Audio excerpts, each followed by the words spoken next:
Well, hello and welcome back to the Redeem for Time podcast. I am really excited to welcome a new friend, Christine Jewell, to the Redeem for Time podcast. Christine and I have been just having some really fun conversation before we hit record and seeing that God is doing similar works in our lives and in our businesses. And I know this conversation is going to be a glorifying to Him and a blessing to those of you who are hearing it. So, Christine, welcome. I would love for you to tell us a little bit about you. What all are you juggling? A lot of us are juggling a lot of things between life and business and ministry and everything else, right? Like Yes. what are you juggling right now? And then let's get more specific about the work that God has called you to do in this season of your life. Ooh, I love it. Well, first of all, thank you for having me. I love the whole concept, the idea, not even the idea, the reality of redeeming our time. So, Mm, what am I juggling? Well, it's so appropriate. I just got back right now from hosting a women's VIP weekend in Palm Desert, California, which was so beautiful. That came off the heels of another live event that my husband and I did with our team, hosting a thriving leadership event that had 70 people in it. So I left that event to go to this other one. My husband's hosting another one right now for 45 people. And at the beginning of August, we hosted yet another retreat. So we have had 4 live events this wow. month. After coming back, we did take the month of July to go to Europe, to go to Italy for a month, just the two of Mm, us, which was amazing. It was coming off the heels of launching the book, the deep work, the big, it was a season of push. And then I was like, okay, I need a break. So, we're back into the season of live events. We're also juggling merging 2 businesses. mm, My husband and I are merging our 2 businesses into one. So we're going through a whole rebrand, messaging, relaunch, uh, restructuring, building teams. We have a coaching certification coming. I've got the book. Like we've got 6 right. kids. We've got 6 kids. I was on FaceTime with my daughter last night. She's actually in Canada. She's 20 and she's, Mom, you need to come up and help me find a place to live. I need to move. And then an hour before that, I was on the FaceTiming with my father, who's in the hospital in Florida. And, I'm like, okay, Lord, I got to be in Florida. I got to be in Right. California. Yeah. I have to be in Canada. And I got to come back and also see my mother. So Mm, we're juggling all the things.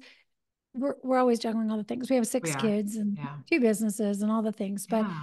you know what? It's good.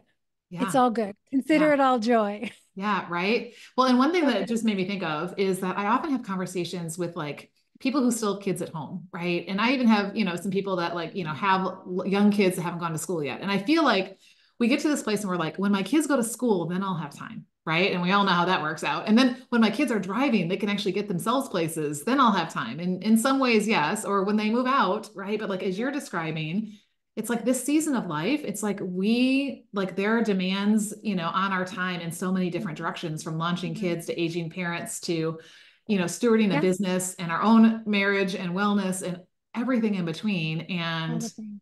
yeah, it can be really tempting to just be like either throw up our hands and be like, well, there's not enough time for it all, right?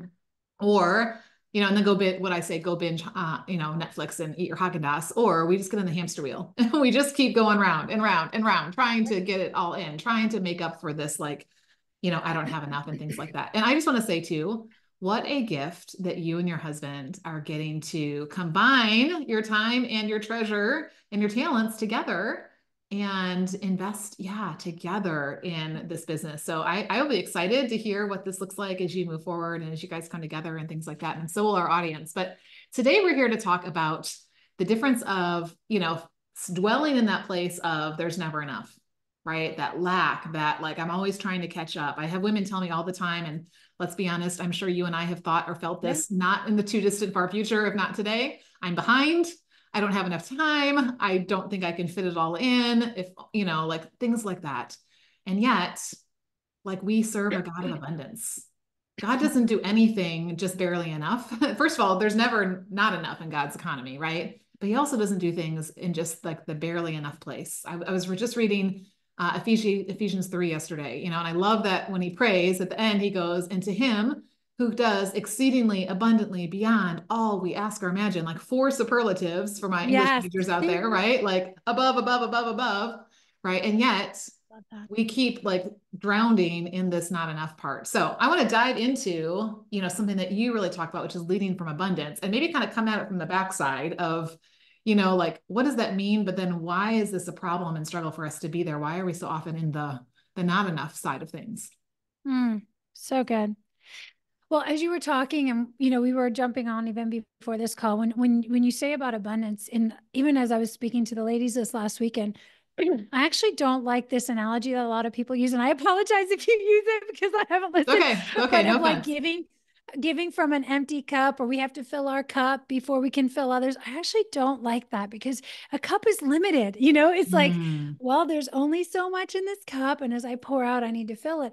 yeah. And one of the things and I just felt like I lived my life there so much. I was constantly pouring and pouring and pouring, but then feeling like I needed to go somewhere and fill up and fill up. And I was doing this, like feeling exhausted and then needing to, get away from everyone and everything to fill myself Mm. up. And one of the things that the Lord really walked me through is, Christine, will you just really let yourself be a vessel for me to flow, flow, flow, Oh, flow, yes. flow through you? Like, and and so the idea of abundance is really a life of overflow, Mm, where I allow myself to be so saturated with the presence of God, with what he's doing in my life, with the fruits of the spirit, whatever it is, by being in intimacy and time with him, mhm.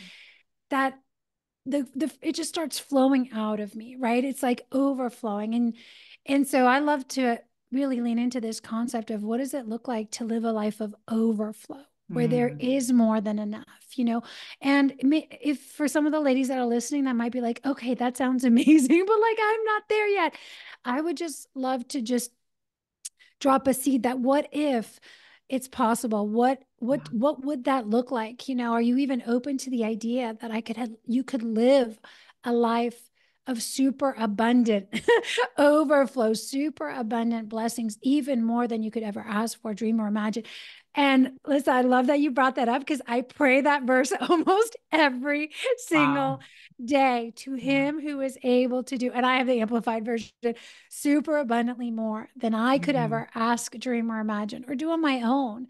Yeah. And that was really the switch. And I can just share this, even as I was sharing with you all the things that are going on in my life and I'm juggling. I'm like, wow, I remember when there was a time where I was praying for all these things. I didn't have a husband. I Mm, was praying for a mm. husband Right. that would have the same values. I was praying for a God-shaped vision. I was praying. I didn't have a book. I didn't have a podcast. I didn't have masterminds and retreats.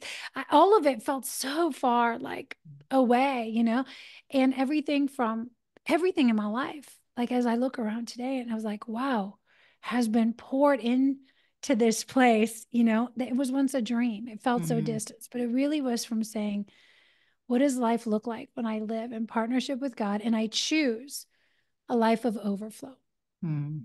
Yeah. Yeah. rather having to, fill this thing that feels like it's never enough.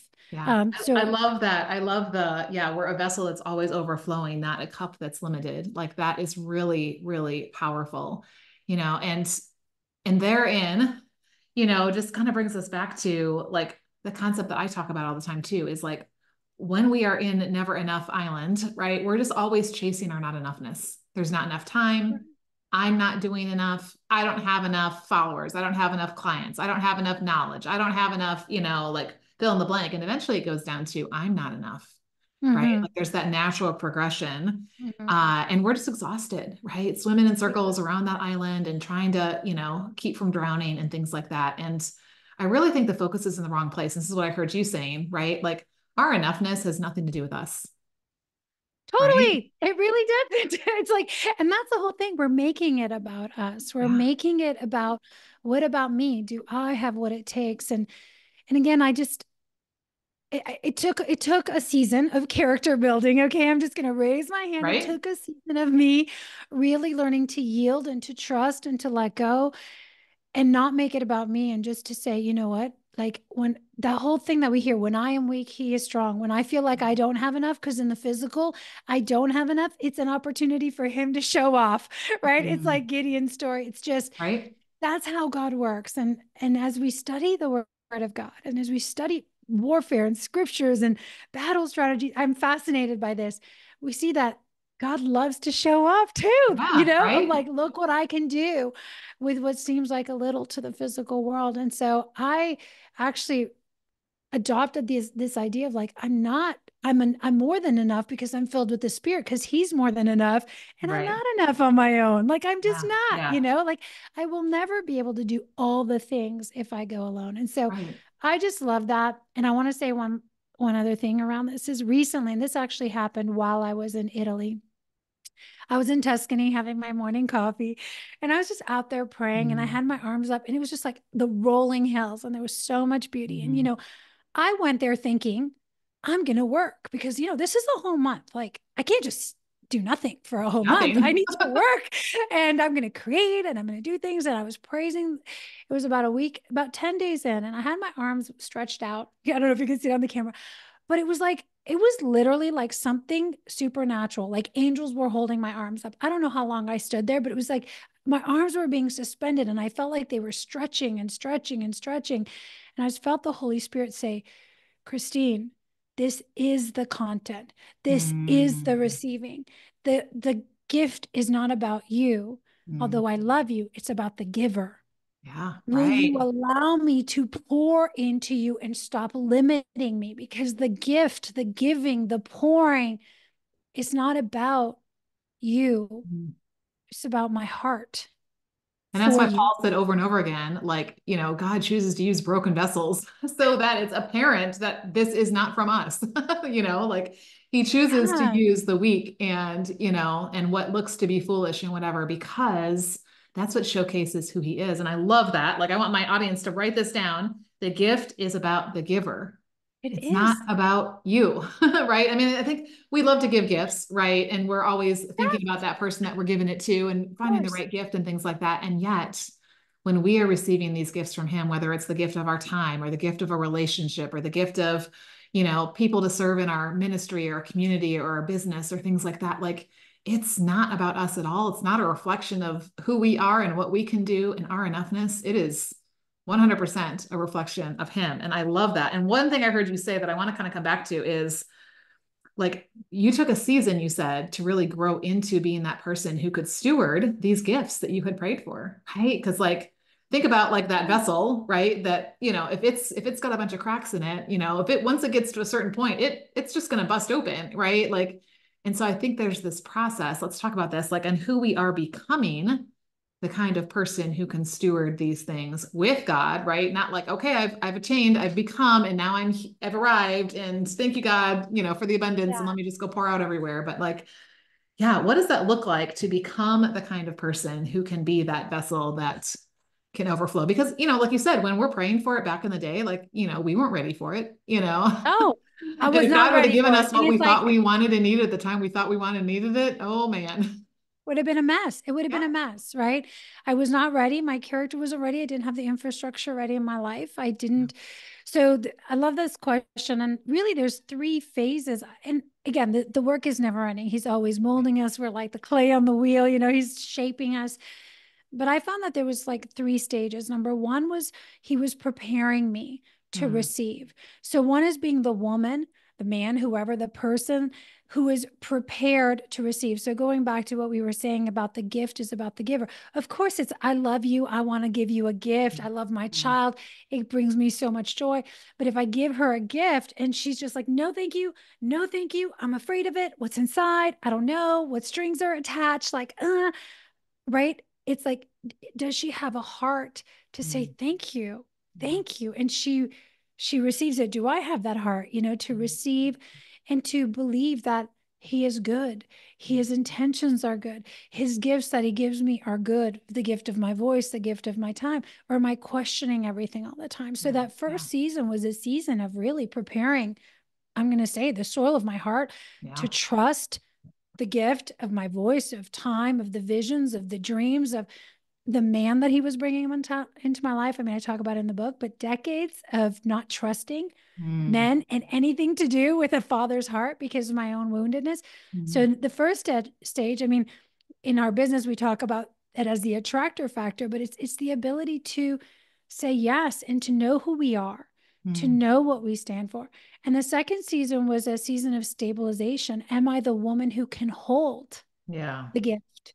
right? Because getting something is easy. But to your point, if I pray for it and he gives it to me prematurely, if I give my 16-year-old the keys to a Ferrari prematurely before, we've learned how to drive responsibly and drive under crazy conditions, and it's a danger. It's a dangerous move. And so the second season is really that season of building the character and the infrastructure, the boundaries, the moat, everything to hold on and hold sacred the gifts and begin to steward them. And then the third, and again, it's, he does this kind of like, it's not 1, 2, 3, It's but not it always has been a linear, process. right? It's not always linear, but it has been a process. He's definitely taken, each one has been a very specific season, because once I have a gift, can I hold it? Do I know how to use it? Do I unwrap it? Do I start exercising my voice, my talents, my time? And then the third season is the season of multiplication. Me learning how to be a multiplier, because that's what stewardship is. Yeah. It's being able to multiply. We go back to the talents, we go to the first thing of multiply and prosper. So stewardship is, can you multiply the gifts I put in your hands? So Christine, the gift was, yes, for you to enjoy, like to be with it, enjoy it. And now it's time for you to go multiply as it has multiplied you. Now it's my responsibility to go pass the gift on to others. And what does it look like to multiply? People, money, time, energy, and do so from a place of peace and not strife. Yeah. Yeah. And what a difference. I love that you brought up the parable of talents, which I call the parable Yeah. of servants, because it's really not Yeah. about how much they had, right? So for those of you who don't know, a talent is 20 years wages. So even that poor guy who just got one talent that we all feel like it's like this little copper penny, right? Like, no, he had abundance. And the Yes. focus was not on how much they had, because one got 5, one got 2, one got 1, right? The focus was on their relationship with the giver, right? Yeah. Trusting the giver as receiving it. What did that one guy say who hid it out of fear? I was afraid of you. He did not Yes. truly know his master, right? Yes. And then know that the purpose behind the gift. But the other two, they knew the master and they knew the master's purpose. And so they were able then to plant those seeds, right? And to see the ROI, right? To see that return. And yet we're still reminded that, like, even when it's in our hands and it's been gifted to us and we trust the giver and we're stabilized and holding it, that multiplication piece is still all about him. It's more of the I'm letting go instead of holding it like this with my hands together. It's me going like this, and then being faithful to plant where he's called me to, and then water those seeds. But we ultimately know it's God who's bringing the growth, right? So what So difference does it important. make when we're on that side of things, right? Like when we're approaching our time or our business or our relationships or our health or things like that from this place of the giver has given me this gift. My role is to not just manage it. That's a fear-based thing, right? But to steward it, that's a faith-based thing. Yeah, kind of take us to that. You mentioned people a lot of times don't think, yeah, life is possible on that side of things. So give us a little picture of what that Yeah, looks I think, for me, it's just been huge to recognize, am I really ready to receive what I'm asking for? Some of us are sitting here like. praying and praying and praying and praying, but unconsciously we're rejecting, right? Our thoughts are rejecting the giver. Our heart is waiting to be disappointed or let down. Our body, our nervous system is still, buzzing with what it remembers from our youth when someone didn't show up to the party, or the friend gave us something Like and junior wanted high something like, follows us forever, right? oh, or that boy, whatever. And so as we start saying yes, it's really, I think the first prayer is, search my heart, reveal to me anywhere where I am consciously or unconsciously just pushing you away, where I'm having trouble trusting, and ask for the faith, ask for the trust, ask for the equipping so that you can become, because sometimes we're asking for the thing, but when we really need to be praying for is for the surrender, for the opening of our heart, for the relaxing of our body, for the eyes to see what he's put in our hands, Right? Because his It's gift so may look like, different than what we were asking for. And that yeah, doesn't it's like mean we're it's, holding on to the gift and we're like, can I please have this thing? Can I? And he's like, it's in your hands, hello. open your eyes. But I want to say too that there certainly is that season of us. I just want to say this because it circles back to something you said earlier about us feeling unworthy, and he gives to the meek. And that's true. But I think a lot of the programming, especially, I'm just going to say this, and a lot of the church community, the Christian community, has been like, if you delight too much, or if you enjoy something too much, or if you relish in too much, then you're being boastful and prideful. And so there's a part, I think, especially in women, that we really have desensitized ourselves from truly delighting, like a little girl that's like, Abba, Father, daddy has just lavished me because he loves to, because that's who he is, that I can really wide open delight, and dance and sing and just say, yes, like this is amazing. I'm so grateful, and share it amazingly. And I wanted to say that because even as we were at this women's retreat last weekend, there's one woman that she has walked through so many breaks. Like the hand of God has just been on her life, favor. And she has gone through really hard things, and she has seen so many blessings. And she came because she said, I want to be able to really enjoy the life that God has for me, has given me new marriage, new financial outlook, everything. And yet she had this program that like, oh, don't be too shiny. Don't be too. And I'm like, girl, your testimony is so important Be to know that. shiny. It's because it's about him, right? We're Yeah, your reflecting. joy is your peace Yeah. lived out loud. As Bill Jones, I heard him say it. I don't Yeah. know if he was the one, but your joy is your peace out loud. Like the light that comes out of you, it's a celebration of him. It's like when David was dancing in the streets, who Right. cares if people think you look foolish? The right ones will lean in and go, what is going on with you? So I brought that up because I think that sometimes we can, in our rejecting of the giver and our idea that we need to be meek and humble, it's good. Yeah. And like, sing the praises out loud, show people what God has done in your life. Don't be afraid to talk about it, because that's our passing the gift on. Yeah. you Let your light know shine is what's coming to my mind. Right. And yeah. that's, that Rise is, and shine, for yeah. the glory and the radiance of the Lord is upon you. Wow. Wow. So powerful. Okay. So I know you've mentioned your book. And so I want you to tell us a little bit about what it's called, why you called it that, right? And like, how does that tie into this idea of really leading and living from a place of abundance? Yeah. So the book is called Drop the Armor. Ta-da! Love There it it. is. If y'all are on video, um, Drop the Armor. Why is it called that? It's funny because I hear all the time from people in the Christian community. Well, no, all you need is to put on the armor of God and then you're good to go. And I'm like, yes, true, but not if you're still weighed down and you're still wearing all your other baggage and armor from yesterday. We need to get Wow. naked before we get dressed. Yeah. And so The take off and the dropping, put on, right? we It's need not to put on take, over. It's yeah. And I take see off us this. doing this. We're going in weighed down, and we don't truly get rid of the old self, the old belief system, the old identities, the old wounds, the old stories, the old lies, the old fabric of protection that we've been wearing, whatever that looks like, whether it's trying to control your husband, trying to control everything, money, trying to control time. Um, we have to get undressed, and so dropping the armor is dropping all of those layers that become walls that numb us, actually, I believe, to the presence of God, to the doors that he opens. And so the first section of the book is about dropping that, releasing the past. The second section is really about igniting our faith. What does it look like to walk in intimacy, real relationship? How do you unlock trust, discernment? Like, what does that look like to begin to walk in that? And then obviously stepping into the extraordinary life is, what is your kingdom mission right now? You have a mission right now in this season of life. You're being called to rise, to say yes to your kingdom assignment, say yes to your new identity. And he's always doing a new thing in us, right? So I just love that concept of, what is he inviting you into right now? What do you get to leave behind? Because for where he's taking us, we need to pack light.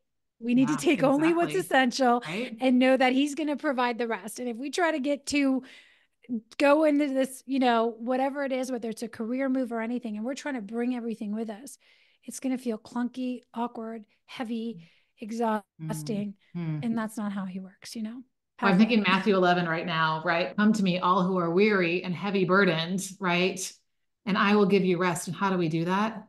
By taking off all these burdens, AKA the armor that we're just carrying around, right? Yeah. And then taking on his yoke and his way Totally. of living and shouldering life. And what a beautiful picture, that is, that when we take off this old self and when we take off these, like you said, things from the past and things that we've been trying to control, how that brings this lightness, right? So And good. then we put on his armor, and it's doing its job now of protecting from the fiery arrows of the enemy, and allowing us to do what it is that we're called to. So what a beautiful picture of that. I love that. So As oh, you're, I want to share one last thing mhm. about that because it's so relevant right now. Um, my husband and my son, our son just had this experience. So Mark is my husband, and he just took our 8-year-old son on a week-long Appalachian Trail backpacking trip. And this is part of his initiation from boy into young man. Every year they're going to do a week of Appalachian Trail backpacking until the last year where he'll complete the last, couple 100-mile section on his own. And that'll be Wow. part of his rite of passage. But it was funny because talking about this, what we take with us, as they started off on day 2, he called me real quick. I said, "How's it going?" He said, "Well, 15 minutes in, Everett sat down. He wanted to cry. He's already thrown up by the next morning." And I said, "What happened?" He said, "Christine, we brought way too much stuff. They only had 2 Ah, backpacks, but they had to drop like 40 pounds yeah. of stuff in the trail in the middle of the woods." He said, "There's like a graveyard here of all the things that people pack that they think that they need, from extra food to extra Yeah. clothes to extra Yeah. Yeah. stuff." And he's like, "We had to lighten our pack so we could keep Mm. going because we were already literally sick and tired." Right? And it was just such a beautiful image. I was laughing because I said, "You're here to take him on his rite of passage and you overpacked." Exactly. Oh, what a beautiful picture, right? And we don't have to keep carrying all that around. I mean, Yeah. that is exhausting. And I think, as I'm thinking about what we often do is, we want to pick up Jesus and put him on top of that stuff, right? And be like, yeah, just, because this is what I've known, and it's comfortable, and it's here, and I don't want to let this go. Or maybe I'm just ignoring the fact that it's there. And then it's like we want to layer some Jesus on. And I was just sharing the illustration when Jesus talked to his disciples about, you don't put new wine in old wineskins. He was trying to teach them, like, you don't just take a little bit of Jesus and layer it on top of some, Old Testament law and some Pharisee extra rules in here, and call it the kingdom of God. Like, he Yeah. was here to like be like, no, we're removing this, right? Like, there's no need for this old covenant anymore, because I am, right, the way, the truth, and the life, and I am, right. And when you follow me and you take my yoke upon you, like, this is how you have this relationship with God, and how Mhm. you walk through life Mhm. unburdened and things like that. And so, Mhm. yeah, what's in our backpack, right? Like, what are we carrying around? What's the extra weight, right? I remember I went on a bike trip for a leadership thing when I was in college, and I just was like, I'm good. I'll just use my mountain bike or whatever. And it was a Yeah. substantial ride. I mean, I'm sure not for like an avid biker, but for me, it was a substantial several day ride. We got to the end, and I crossed the finish line, right? And one of the guys who had been leading the trip was like, "Hey, Lissa, go pick up that bike over there." And he pointed to one of the road bikes that I was afraid to get on, because those road bikes, you have to like hunch over because the handlebars are Yes. down like this. And I was like, I'm going to fall. I'll stick with what's comfortable. I'll stay on my little mountain bike. And oh my goodness, it was like a feather. It was so light. And he's like, "Now go pick up your bike." And it was like this weight. Yeah. And yes, I had finished the race, or the trip or whatever. I made it, from point A to point Yeah. Z and whatever. But it was just like, oh my goodness, what if I would have trusted when he tried to tell me at the very beginning, "Hey, you should take Yes. one of our road bikes because it'll be a lot Yes. easier." But yet I Yeah. just wanted to hold on to my, my good old trusted mountain bike that had Yeah. always gotten me around the neighborhood and things like that. And so what a Such a great, good, such a good story. So relevant. yeah, I love it. I used yeah. to, I used to race bikes, so I totally resonate with that Girl, story you're my because I'm hero, like, because I'm still scared of whoa. those. Oh, wow. Well, this has been an amazing conversation, and I am so excited that God, ordained our coming together, and then our being able to record this for other people to hear it. So I'm going to encourage those of you who are listening, like, think of someone that that like this would bless and benefit, and share it with them. I would love to hear, Christine. So tell us again the name of your book. Like, where's the best place to find it? If there are any other resources or ways to, kind of find you out there in internet Yeah. land, so that we can, yes, number one, learn more about you and what you're doing, but also see what you're doing with your husband and stuff. Yes. So dropthearmorbook.com is the place to get the Okay. book. It is available on Amazon and other platforms, but when you buy it directly from us, we also unlock a whole bonus bundle with a PDF journal that has all the self-journaling questions. We have a free masterclass on upgraded battle strategies, just how to navigate chaotic times, because we are in some interesting times. So there's Girl. a masterclass training, there's my Kingdom Warrior playlist. So that it comes with like, I wanted to create a very well-rounded experience with the book. So it's just amazing. If you go to dropthearmorbook.com, you can grab the book, grab the resources. It's also on Audible. But you can also find me at the Breaking Chains podcast, which I know we're going to have you on as a guest. Right. Breaking Chains is exactly what it sounds like. You know, we're here to break the generational patterns that are keeping us from living the life that God has for us, so we could step into the fullness of everything he has. So you could check that out on podcasts and that, and you could find me on social at the Christine Jewell. So All right. Well, pretty thank you easy. so much. I'm excited about that. And I always invite our guests into the Redeem Her Time community, because I feel like you and I have had this amazing experience to get to have this conversation. Everyone else just gets to listen. But that's how we take the conversation off the podcast, where we can really have real life conversation around. And so what does this mean for me? So I'm going to invite our listeners to join us inside the Redeem Her Time community. If you're not already a member, you just go to redeemhertime.com/community. I will link that in the show notes as well.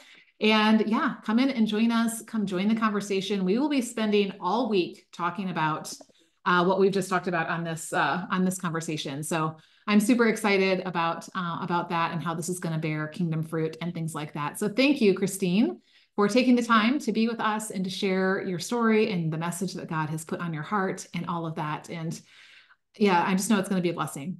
So yes. And as we are heading in, you and I are recording this at the time that we're heading into fall. You've got 6 kids, so I'm sure it's back to school season for somebody or several of them. You know, we're back to things that have been off, you know, at church or community stuff that's, you know, it's all coming back now. And so there can be a lot, but I always like to ask this question just to get into your heart and calendar, right? As you look at the season ahead, right? What is one thing that you're just praying, right? And really want to make sure that you are giving time to in this next season of your life or business? For business or life, or Either one, life or business. Yeah.